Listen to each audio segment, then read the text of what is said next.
जय हिंद दोस्तों। आज की जो वीडियो है वो संविधान के भाग 5 पर आधारित वीडियो है। ठीक है, तो भाग 5 में हम आपको पढ़ाएंगे संघ या संघीय कार्यपालिका, विधायिका, न्यायपालिका, इसके बारे में पूरा डिटेल से बताएंगे। ठीक, तो वीडियो कुछ पार्ट में हो सकते हैं, ठीक है ना। तो जैसे जैसे हम पढ़ाते जाएंगे वैसे वैसे वीडियो बनाते जाएंगे और आप लोग समझ लेना अच्छे से और नोट्स ज़रूर बनाते चलिए, क्योंकि भाग 5 परीक्षा के दृष्टिकोण से बहुत इम्पॉर्टेंट है। ठीक, हर एक परीक्षा है जो भाग 5 में से ज़रूर न कुछ आता ही आता है। ठीक है, तो चलते हैं भाग 5। भाग 5 में संघ का उल्लेख किया गया है या कार्यपालिका,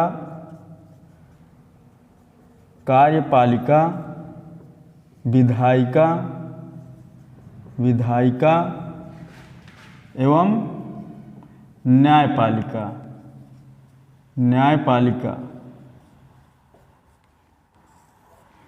ठीक है, तो भाग 5 में संघ या कार्यपालिका, विधायिका एवं न्यायपालिका का वर्णन किया गया है। ठीक, तो अगर अनुच्छेद की बात करें तो अनुच्छेद जो इसका शुरू होगा वो होगा अनुच्छेद 52 से 151 तक। ठीक, भाग 5 अनुच्छेद 52 से लेकर के अनुच्छेद 151 तक वर्णन किया गया है। ठीक है, आगे चलते हैं। इसमें जो कार्यपालिका है, ठीक है, कार्यपालिका कितने अनुच्छेद तक है? तो कार्यपालिका अनुच्छेद 52 से लेकर के अनुच्छेद 78 तक है। ठीक, अनुच्छेद 52 से लेकर के अनुच्छेद 78 तक है। उसके बाद आता है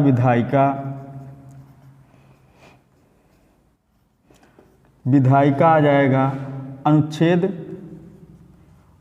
79 से लेकर के अनुच्छेद 122 तक हो जाएगा। ठीक, फिर उसके बाद आ जाएगा हमारा न्यायपालिका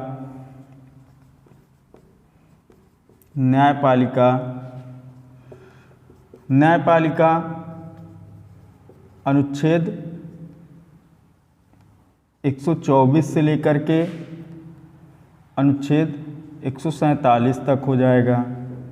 ठीक, फिर उसके बाद आ जाएगा महालेखा परीक्षक, नियंत्रक महालेखा परीक्षक आ जाएगा। नियंत्रक महालेखा परीक्षक का वर्णन अनुच्छेद 148 से लेकर के 151 तक किया गया है। ठीक, अब आप लोग सोच रहे होंगे यहाँ पर 123 कहाँ गया? तो 123 जो है राष्ट्रपति द्वारा अध्यादेश जारी किया जाता है। ठीक, जो राष्ट्रपति का एक विधिक अधिकार होता है जो इसमें नहीं रखा गया है। ठीक है, संवैधानिक है, वो भी संवैधानिक है, किंतु इसके अंतर्गत नहीं रखा गया है, मतलब नहीं आता है। संघ या कार्यपालिका, विधायिका, न्यायपालिका के अंतर्गत नहीं आता है, इसलिए जो है उसको यहाँ पर नहीं रखा गया है। तो अनुच्छेद जो 123 है उसमें क्या किया गया है?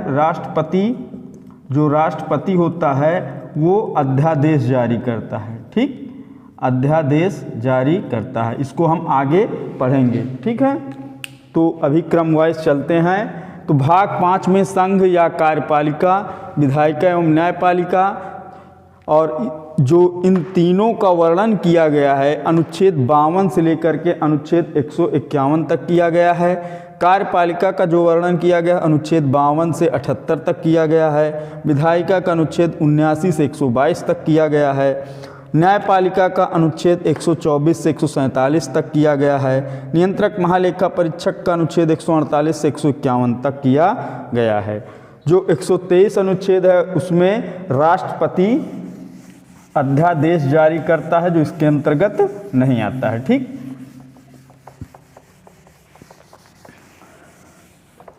अब समझ लेंगे कि कार्यपालिका, विधायिका और न्यायपालिका ये है क्या। ठीक, तो सबसे पहले समझेंगे विधायिका। जो विधायिका होता है उसका कार्य क्या होता है? उसका कार्य होता है कि देश में नियम और कानून व्यवस्था को बनाना। ठीक, विधायिका का कार्य क्या होता है? कानून बनाना। ठीक, देश को चलाने के लिए कानून बनाना जिससे हमारा देश अग्रसर हो सके। ठीक, कौन कौन सी सुविधाएं होनी चाहिए, कैसा कैसा कानून होना चाहिए, ये विधायिका के अंतर्गत आता है। ठीक, और जो कानून को लागू करता है, कानून को जो लागू करता है वो कार्यपालिका के अंतर्गत आता है। ठीक, कानून को लागू करना, कानून को लागू करना किसके अंतर्गत आता है? कार्यपालिका के अंतर्गत आता है।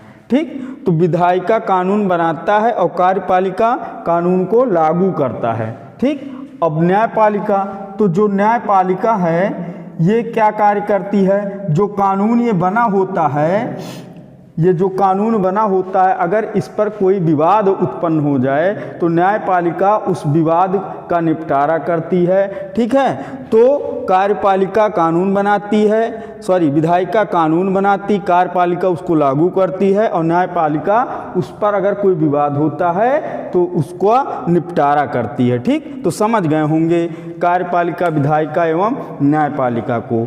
आगे बढ़ते हैं। जो सरकार के 3 अंग माने गए हैं, सरकार के जो 3 अंग माने गए हैं वो यही हैं: कार्यपालिका, कार्यपालिका और नंबर 1 कार्यपालिका, नंबर 2 विधायिका, विधायिका और नंबर 3 न्यायपालिका। ठीक, तो ये सरकार के क्या माने गए हैं?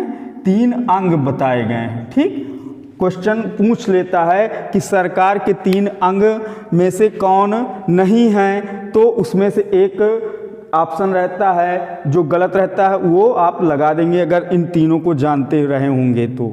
ठीक, तो सरकार के 3 अंग होते हैं: कार्यपालिका, विधायिका और न्यायपालिका। अब बात करते हैं कार्यपालिका की।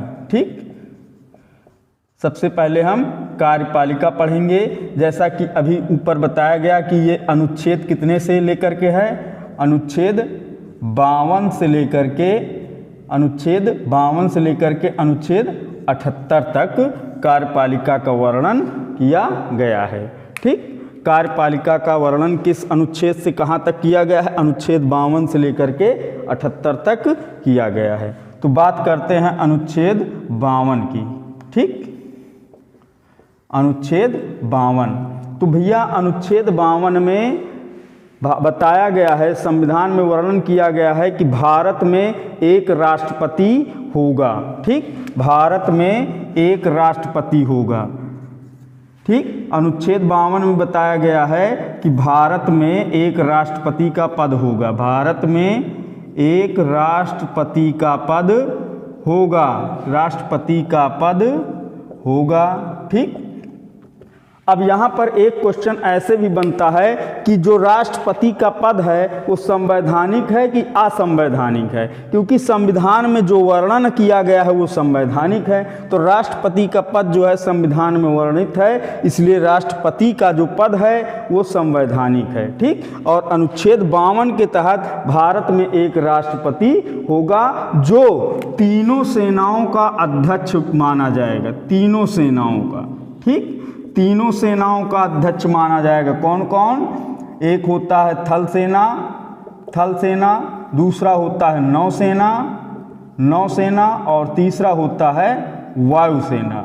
ठीक, इन तीनों का प्रमुख कौन माना जाएगा? हमारा राष्ट्रपति माना जाएगा। ठीक, तो अनुच्छेद 52 में कहा गया है भारत में एक राष्ट्रपति का पद होगा और तीनों सेनाओं का जो प्रमुख होगा। ठीक, और इसमें ही अनुच्छेद 52 के तहत ही ये बताया गया है कि भारत में एक समय में केवल एक ही राष्ट्रपति हो सकता है। मतलब अगर एक समय में 2 राष्ट्रपति नहीं हो सकते हैं, एक व्यक्ति कई बार राष्ट्रपति बन सकता है। ध्यान समझना, एक व्यक्ति कई बार राष्ट्रपति बन सकता है, किंतु एक ही समय में केवल एक राष्ट्रपति हो सकता है भारत में। ठीक, अब बात करते हैं कि भारत का जो राष्ट्राध्यक्ष है वो राष्ट्रपति को माना जाता है। ठीक, अब जो भारत में आप लोग सुने होंगे गणतंत्रात्मक व्यवस्था है।